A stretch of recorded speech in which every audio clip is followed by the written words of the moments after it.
What's up, guys? So we got Nova's X-ray results. I took her in yesterday, did that whole thing, and then we got the results. I talked to the vet, and so here's where we're at. I got a mix of good and bad news. We could start with the good news. Good news is she's not going to need surgery now, and it's kind of a last resort at this point. The bad news is we're seeing arthritis in all the joints, lots of wear and tear.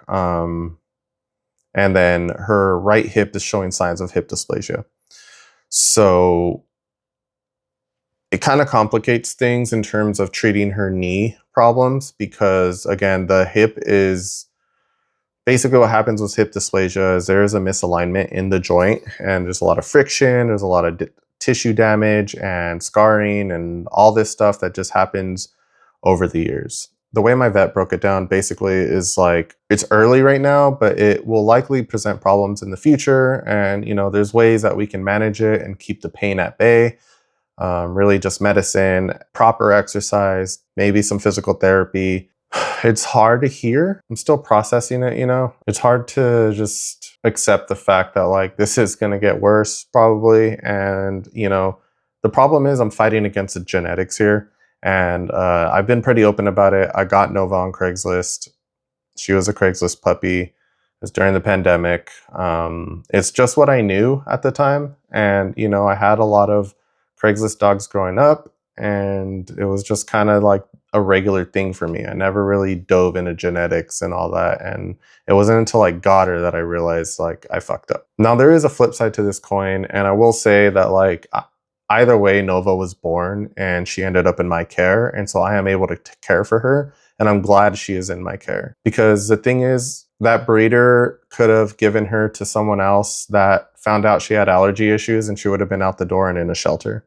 I do find gratitude, even though it's stressful, even though it's hard for me. I did make this choice to cheap out and get a cheaper dog, right? And this is why I'm open about it, because I want people to understand like there is a cost and this cost will appear over time. And with Nova, it's been back-to-back issues after issues between the allergies, food sensitivities, eye infections, ear infections, all these things that culminate into her genetics, really. And I got a genetic testing done recently, and the report basically broke it down, and I'll have it right here on the side, that her parents shared about 30% of the DNA with each other, which meant they were pretty much inbreeding, right? I just think it's important to show you guys what this means and what that looks like long-term for your dog's health.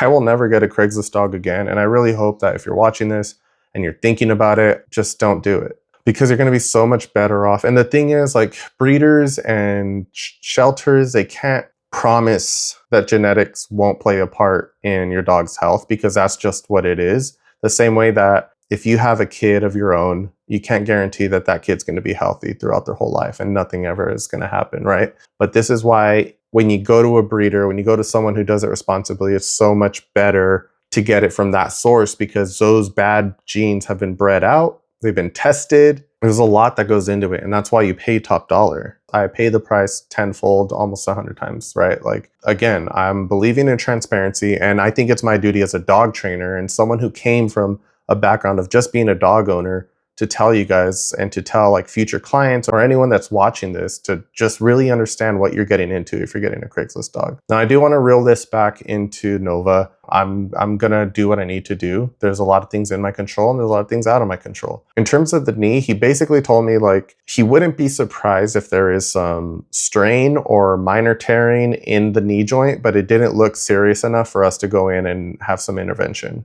And the thing is, like, even if we take her to surgery and we get this done, the arthritis in the joints, the hip dysplasia developing, these are all going to contribute into how well she recovers or not. And likelihood of it causing problems on the other leg after we get the knee joint done is high. And another point I want to get across is that it's really important for you as a dog owner to talk to your vet. And if you have a vet that doesn't spend the time to explain things to you and answer your questions, you need a new vet. My vet is awesome. I love him. Like we've used him for our cats. We've used him for Nova.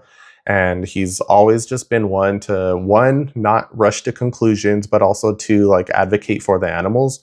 And three, always be there for us to talk to us and answer our questions and reassure us in times where we were like, dude, this seems serious, but he's like, trust me, I've been doing it for a long time. Like, that's what you want out of your vet. So yeah, I think the road forward is I'm going to get Nova back into some training, back into some light play. It's been really difficult for her, right? Because she's so used to having her playtime and her normal schedule of after dinner, we go outside, we do our play. She runs after the Frisbee and does all this stuff that she's been doing since she was a puppy, right? And so now I could tell that like in the past couple weeks, she's like really like just kind of mellow. Like she wants to go outside and she comes and checks on me at the times when we're usually doing that. And so I started walking her once I knew she was okay to walk, but it's not enough for her. It's not enough stimulation for her. It's not working her out like, the Frisbee did. We did that for the 4 years of her life. I did it almost every single day. There were only short periods where I didn't do it, but almost every single day of her life, we've done it. And so, we built this routine, we built this structure for her, and now we took it away and it's difficult for her. So I'm going to get her back into it, but we're going to go slow. We're going to go soft. I'm not going to have her running too much. Like I want her to do a light jog with me, and I'll kind of show you what our first little play session looks like. I'll probably be doing it later today. But I'm going to build her up. And then at the same time on my end, like I need to go find somewhere to do some physical therapy with her, figure out what that's going to cost, right? I decided to get a dog and now I have to, live with those decisions, and it is difficult. And that's why dogs aren't for everybody. You might love dogs, but that doesn't mean that you're ready to be a dog owner. It can be so hard, and it really depends on the breed you get, right? Obviously, some breeds are going to be easier than others. I chose one of the hardest breeds to have with the most known health issues, but I just love German Shepherds, and I always wanted one, and I got one. But I also got one the wrong way. And so I know, like, obviously a lot of this isn't dog training stuff, but I'm sharing my journey with her because I think it's so important for people to know. And the other thing too is like I have a lot of people that are like, I love German Shepherds. I love German Shepherds. I wish I could have one, or I want to have one. And I'm saying in terms of like just a normal dog owner who just wants a pet dog, right? German Shepherds are not just pet dogs. You can get them there, but you're going to have to train them, right? You have to do it. I trained Nova basic obedience, all that when I started with her, right? And it was just to have a puppy that knows sit, down, stay, right? It was just the basics. But then I started having reactivity and other issues that just started coming up, and I had to do more work, and I had to go out there and learn, and I had to ask for help. And, I was lucky enough to have the time and the opportunities to do so and learn so much about dog training that, this is where it led me. It led me to actually wanting to be a dog trainer and doing dog training. It turned into a passion for me. But it's also hard because I want you guys to see the hard part of having a dog. Right? This is a part that people don't see, right? They see you walking your dog and they admire your dog on the street, but they don't see what happens when you go home and you're having to give them supplements because their joints are hurting them, or taking them to the vet because they have a hurt leg or an eye infection or anything like this. It is a lot more than just having a dog, feeding them and taking them for a walk.